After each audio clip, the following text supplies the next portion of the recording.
Welcome to our deep dive into Rich Dad, Poor Dad by Robert Kiyosaki. Okay. This book, it's really become a cornerstone of personal finance. It's been sparking conversations and debates about wealth building for decades. So we're going to unpack its key insights and just see what makes it so impactful and why it's resonated with so many people. It's interesting how Kiyosaki uses his own life as this kind of framework, sharing his experiences with these two father figures, his own father, the poor dad, and his friend's father, the rich dad. So two dads, two perspectives. Exactly. His biological father really valued that traditional path, education, stable job, that sort of thing. Right. But his rich dad really emphasized financial independence and entrepreneurship. Right. And this contrast really shaped Kiyosaki's thinking about money. Absolutely.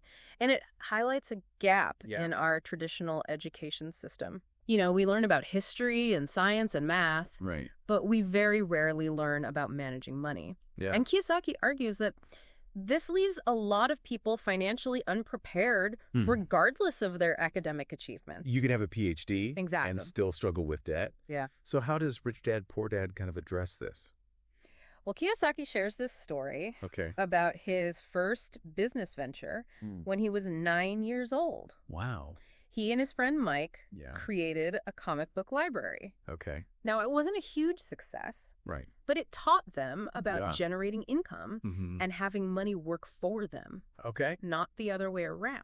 It's like a mini crash course in entrepreneurship before they even hit double digits in age. Yeah. Yeah. Wow. They encountered obstacles, learned to adapt, and realized that action, even if it leads to failure, is way more valuable than just dreaming. It seems like Kiyosaki really wants to shake up that traditional idea of working for money. Yeah. He introduces this concept of the rat race, that cycle of working, paying bills, accumulating stuff, and never really getting ahead. Right. Does that resonate with you? Have you ever felt stuck in that cycle? I think a lot of people have at some point. Yeah. Kiyosaki suggests that we often mistake the rat race for security. Okay. But it can be a trap. Yeah. He really challenges us to think differently about what true wealth means. So if the rat race isn't the answer, what is?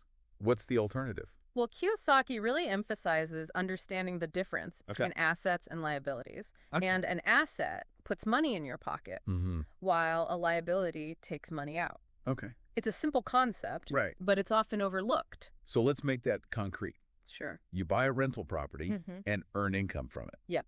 That's an asset, right? That's an asset. But you buy a fancy car that loses value and needs constant repairs. Yeah. That's a liability. It's a liability. So it's not just about owning things, it's about owning the right things. Precisely. Okay. Kiyosaki wants you to start seeing your financial world through this lens. It can change how you view everything from your house to your hobbies. He also talks about the importance of cash flow. Yes. Which goes beyond just owning assets. Right. Can you elaborate on that? So imagine your finances like a river. Where's the money flowing? For a lot of people, it's a constant outflow. Income comes in. Right. But it immediately flows out to bills, expenses, and liabilities. Okay. Kiyosaki argues that wealthy people focus on building a strong asset column that generates a consistent inflow of cash. So it's not just about having money. Right. It's about having money that works for you. Exactly. Generating more money. He calls this minding your own business. It doesn't necessarily mean starting a company. Right. It's about building a financial system that works in your favor, regardless of your job. He provides some examples of what he considers real assets, right? Yeah, things like businesses that generate income without requiring your constant attention, stocks, bonds, income-generating real estate, intellectual property that produces royalties. It's really about shifting your mindset from working for money to creating systems that generate money. And that can be a powerful shift. Yeah. But it often requires overcoming some internal obstacles. You're talking about fear and doubt. Absolutely. Those are big ones. Fear and doubt can be paralyzing. Yeah. They can prevent people from taking risks and making smart financial decisions. He even shares a story about remembering the Alamo to kind of illustrate this point. Yeah. Yeah, that story really stood out to me. How does he connect the Alamo to invest? He explains how Texans view the Alamo, Okay. not just as a defeat, but as a rallying cry. Okay. A reminder that failure can be a motivator, Yeah. a stepping stone to future success. So instead of fearing failure, Right. we should see it as a learning opportunity. Precisely. Okay. He argues that that's especially important in the world of finance, Right. where setbacks are inevitable. Yeah. He even compares it to playing tennis. Okay. You make mistakes, you learn from them, and eventually you improve your game. It's like that saying, you win or you learn. Exactly. Kiyosaki also warns against what he calls I don't wants. Interesting. Focusing on what you don't want can limit your opportunities. Okay. He tells a story about a friend who missed out on a great real estate deal because his neighbor, who wasn't even an investor, advised against it. So sometimes our fears and doubts can lead us to make decisions based on other people's opinions. Absolutely. Rather than our own research and intuition. That's a key point. Okay. Kiyosaki emphasizes the importance of developing our own financial intelligence, the ability to assess opportunities, make informed decisions, and navigate the complexities of the financial world. And he breaks down financial intelligence into 4 key areas. He does. Accounting, investing, understanding markets, and the law. Right. He argues that understanding these areas is crucial. It is. For recognizing opportunities and avoiding pitfalls. Yeah. And he also highlights the importance of sales and marketing skills, which are often overlooked in traditional financial advice. He argues that effective communication, whether it's writing, speaking, or negotiating, is fundamental for achieving success in any field. It's interesting how he connects these seemingly disparate skills to financial success. It's all part of building a holistic approach. To wealth building. Yeah. Okay. Cool. So we've talked about the rat race. Right. We've talked about assets and liabilities. We've talked about cash flow and this idea of minding your own business. Exactly. But where do we go from here? Well, let's dive into some of Kiyosaki's more practical advice about how to actually develop your financial intelligence and start building that asset column. Let's do it. So if we buy into this idea that financial intelligence is essential, how do we actually develop it? Where do we start? Well, Kiyosaki offers several practical suggestions. Okay. He's a big advocate for finding mentors, people who have already achieved what you aspire to. Right. Their experience and guidance can be invaluable. Yeah. He also recommends attending seminars and workshops to learn new strategies and connect. He also talks about the importance of taking action. Yes. Not just absorbing information passively. He encourages readers to be proactive, to seek out opportunities and make things happen. Okay. He even offers specific strategies for investing. Okay, like what? Like making numerous offers when you're looking for deals, even if they seem low. Okay. He believes that persistence and a willingness to negotiate are key. It's interesting how he encourages readers to think big. Yeah. Even if they're starting small. He argues that limiting yourself to small endeavors can keep you small. He gives the example of pooling resources with friends to get a better deal on computers or stocks. Right. It highlights the power of collaboration and strategic thinking. He also stresses the importance of learning from history. Yes. Both successes and failures. He does. He uses the example of Colonel Sanders, who didn't achieve massive success with KFC until he was in his 60s, after facing countless rejections. It's a powerful reminder that age is not a barrier to success. Absolutely. And that perseverance is key.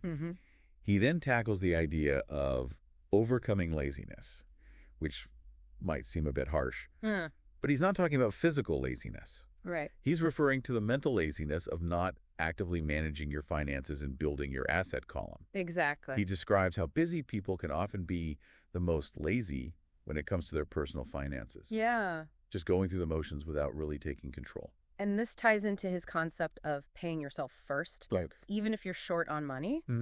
He suggests allocating a portion to your asset column before paying bills. That sounds a little counterintuitive. It does. Wouldn't that make it even harder to pay your bills? His reasoning is that the pressure of needing to pay those bills then becomes a motivator to find other sources of income, forcing you to think creatively and become more financially savvy. So it's like turning financial pressure into a catalyst for growth. Exactly. He contrasts this with the approach of paying yourself last, which can lead to complacency and a lack of urgency to build wealth. He also talks about overcoming arrogance, which can be a major stumbling block in the financial world. Oh, absolutely. How so? He explains that arrogance can blind us to our own ignorance, preventing us from seeking knowledge and learning from others. So it's about having the humility to acknowledge that we don't know everything, right, and being willing to learn from those who are more experienced. Precisely. And this leads into his advice about finding good advisors, brokers, attorneys, accountants, and paying them well. He believes their expertise should ultimately make you more money. Right. So it's a worthwhile investment.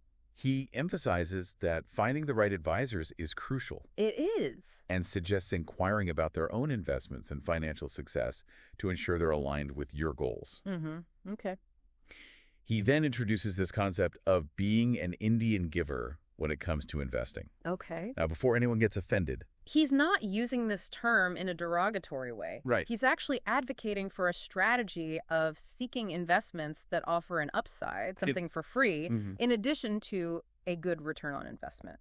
Can you give us an example? He provides the example of buying a property in foreclosure for $50,000 cash. Okay. And then immediately selling it for $70,000. Okay. Using the profit to buy a more desirable property that generates positive cash flow. So he essentially gave back the original investment. Exactly. To gain a much greater asset. It's a powerful illustration of how leveraging financial knowledge can lead to significant gains.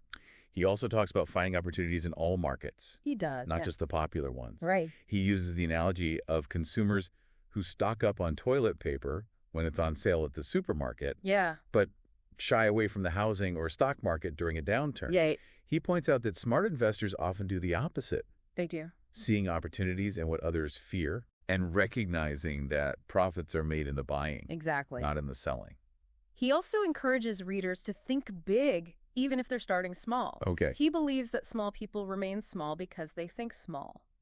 Act alone, or don't act at all. He provides examples of pooling resources with friends to negotiate better deals on computers or stocks, illustrating the power of collaboration and strategic thinking. And finally, he talks about the power of giving back both financially and in terms of knowledge. Yes. He believes in the concept of tithing. And the idea that giving can lead to receiving. Interesting. He shares how his rich dad always gave money to his church or charities, even when he was short on funds, believing that giving would ultimately bring more abundance into his life. It's a concept that resonates with many spiritual and philosophical traditions. It does. And Kiyosaki emphasizes its application in the financial realm as well. It's like that idea of planting seeds. You have to give something to get something back. Exactly. And he takes it a step further. You know, he argues that even if you don't have a lot to give financially, you can give your time, your knowledge, your skills. That kind of giving can be just as valuable, if not more so. It's interesting how he ties this concept of giving back to the overall theme of financial freedom. He believes that generosity and abundance kind of go hand in hand. It's not about hoarding wealth. It's about creating a flow of energy and resources that benefits not only yourself, but also others. And this leads us to the last chapter where Kiyosaki offers some, actionable steps for listeners to get started on their own path to financial freedom. He reiterates the importance of seeking out mentors, attending seminars and workshops, and, constantly learning and expanding your knowledge. He also stresses the importance of taking action, not just sitting on the sidelines. He even offers specific strategies like making lots of offers when looking for investments, even if they seem ridiculously low. And thinking big when it comes to opportunities. Not limiting yourself to what feels safe and familiar. He tells this story about teaching a friend how to invest in real estate. Recommending she make offers on 6 properties, even offering half the asking price on some. But the friend and her agent hesitated, thinking it was rude, and ended up doing nothing. It's a great example of how conventional thinking can hold us back. We might be afraid to offend or be rejected. But Kiyosaki argues that sometimes you have to be bold to get the results you want. Absolutely. He also advises readers to shop for bargains in all markets, not just reacting to price fluctuations, but looking for undervalued assets. It's about being proactive and strategic, not just following the crowd. So instead of panicking when the market dips, we should see it as a potential buying opportunity. Exactly. Kiyosaki reminds us that profits are made in the buying, not the selling. So where does Kiyosaki leave us at the end of this deep dive? What's the final takeaway? He circles back to his core message. Financial intelligence is a skill that can be learned and developed over time. It's not something you're born with, it's something you cultivate through education, experience, and action. He challenges readers to reflect on their own financial habits and identify areas for improvement, to really take ownership of their financial future. Yeah. And he leaves us with this thought-provoking question. Okay, what is it? What would it take for you to shift from working for money to having money work for you? That's the ultimate goal, isn't it? To create a life where money is no longer a source of stress and worry, but a tool that empowers us to live our dreams. Rich Dad, Poor Dad offers a framework, a set of principles, and a mindset that can help you achieve that goal. Of course, it's just one perspective, and it's important to do your own research and find what works best for you. But Kiyosaki's ideas have resonated with millions of people worldwide, and his book continues to be a valuable resource for anyone seeking financial freedom. Absolutely.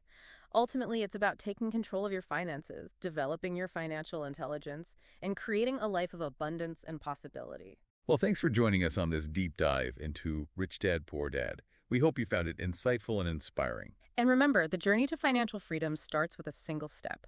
What will yours be?